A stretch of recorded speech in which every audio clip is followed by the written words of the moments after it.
What if Naruto was Meliodas' son, Part 3? Naruto's new life on Mount Miboku, with his godfather and somewhat family with the Toads, took a while to get used to, but Naruto was steadily getting accustomed to it and how things work, as well as being eased into training by Jiriya and even the Toads if Jiriya had to go on a mission. Ma had even made him a new set of clothes, which kinda looked like the clothes Meliodas had after the first series, when he went to go talk to the king and all that. The actual Boar Hat Tavern stuff. Jiriya tells Naruto everything he knows about Meliodas very early on, so Naruto is aware that he is half demon, and that he also has the nine-tailed fox inside of him. He tells Naruto that he'll have to learn how to control his emotions, as that is what kicked off his transformation, and what led to him killing those villagers.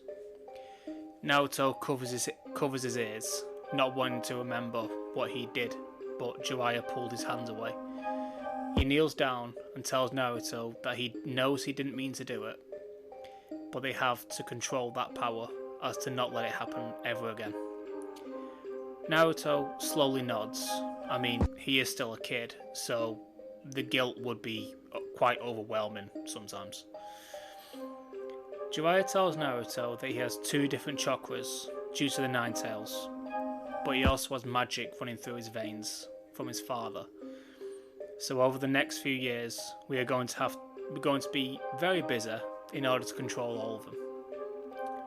He says this with a smile, and Naruto smiles back, as he knows Jiriya is the nicest man he has ever met, and now I guess also his father. Over the next few years, they work on Naruto's Chai-Jitsu, his chakra control and his magic.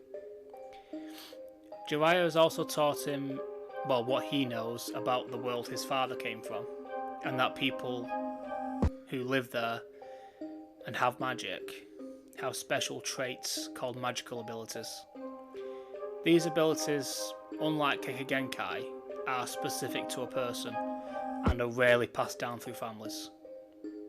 But it may be a while before it gets activated, as from what he could gather from Meliodas, sometimes the person needs a catalyst of some sort for the ability to actually manifest. By the time Naruto was 12 years old and was eligible to take the Genin exams, he was a very good Taijutsu user. He had several jitsu under his belt, such as the Shadow Clone Jitsu, Toad Flame Bombs, and can even summon a mid-sized toad, as he's already signed that contract.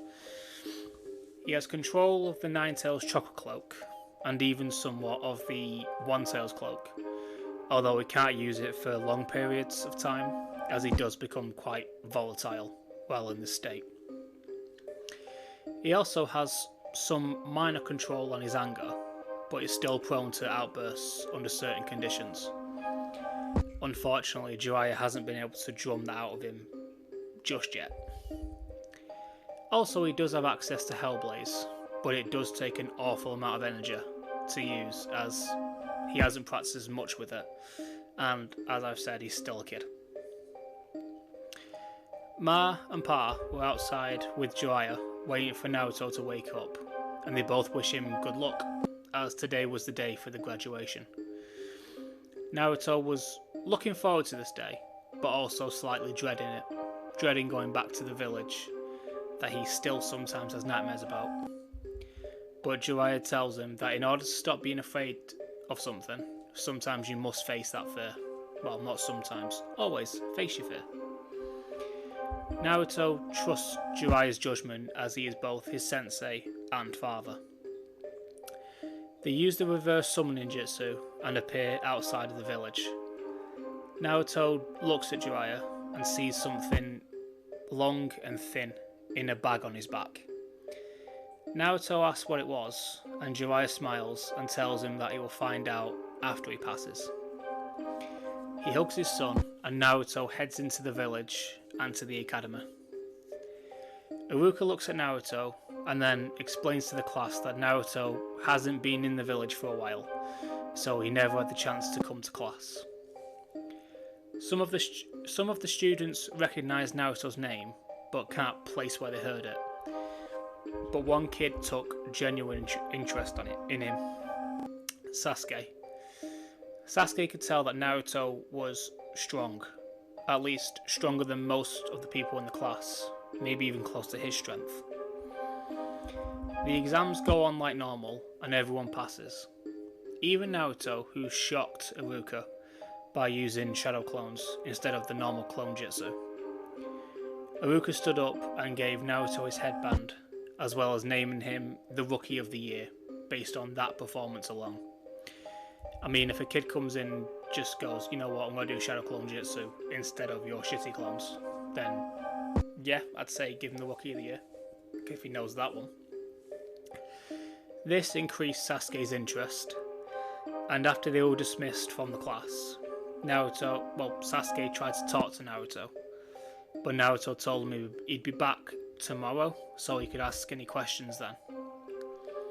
Sasuke did get a bit annoyed by this, but thought about it logically and decided to let it slide. I mean, clearly people have to do things, so he's guessing Naruto had something that he needed to do. Naruto goes to look for Jiraiya, but can't see him at the gate. Naruto smiles, however, knowing that this was a game that they used to play. Naruto closes his eyes and focuses. He feels Jiraiya's chakra and then sprints straight towards him. Naruto catches him, and Jiraiya laughs, saying, "Well done, you beat your old record."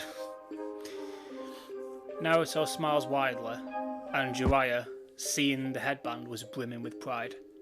I mean, his son is now a ninja. Jiraiya then pulls the bag off his back and tells Naruto he was saving this for when he was old enough, and for when he became a full-fledged shinobi. He then pulls a long wooden box with a note on top out of the bag and hands it to Naruto. Naruto reads the note, and it's a letter from Meliodas, basically saying that the only reason he's reading this letter was that he was dead, and Jiraiya was training Naruto like he promised.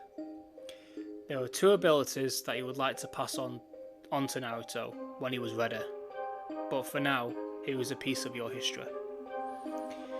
Naruto lets out a few tears because, well, this is a letter from his father from beyond the grave, so I think most people would. And then he opens the box. Inside was a short green sword, and engraved into the blade was its name, Sacred Treasure Lost Vein. Naruto pulls it out, and Jiraiya looks at it with nostalgia in his eyes, as he hasn't seen that particular sword in years. Naruto put the blade to the test and swung it at a tree, thinking it will simply cut through.